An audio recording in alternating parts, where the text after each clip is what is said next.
সালাম আলাইকুম রশিদ আব্বা। ওয়ালাইকুম আসসালাম। ভালো আব্বা? হ্যাঁ ভালোই আছি জামাই, তুমি ভালো তো? আলহামদুলিল্লাহ ভালো আছি। আচ্ছা। ইয়ে? তোমরা খাওয়া দাওয়া করেছো? না খাওয়া দাওয়া করিনি, খিদে লাগেনি তাই করিনি। কেন করোনি? খিদে লাগেনি। ফকির মা চুলাটা দাও গো, জামাই এইছে বাজার পানে যাই, বাজার করি রশিদ না। আব্বা তুমি একা যাবা বাজারে? তুমি যাবো নাকি জামাই? চলো তাহলে যাই। চলো খালি ভালোই হবে, জামাই শ্বশুর একসঙ্গে যাবো, মজা আসবে ভালো। বলছি শ্বশুর আব্বা এই পুকুরটা কাঁদে?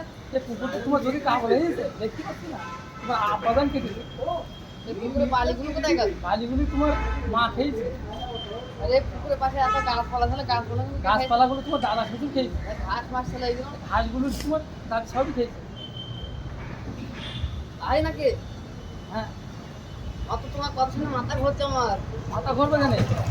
প্রত্যেকের বছর মাথা ঘুরছে। মাথা ওই তোমার ঘুরবে, তোমার এখন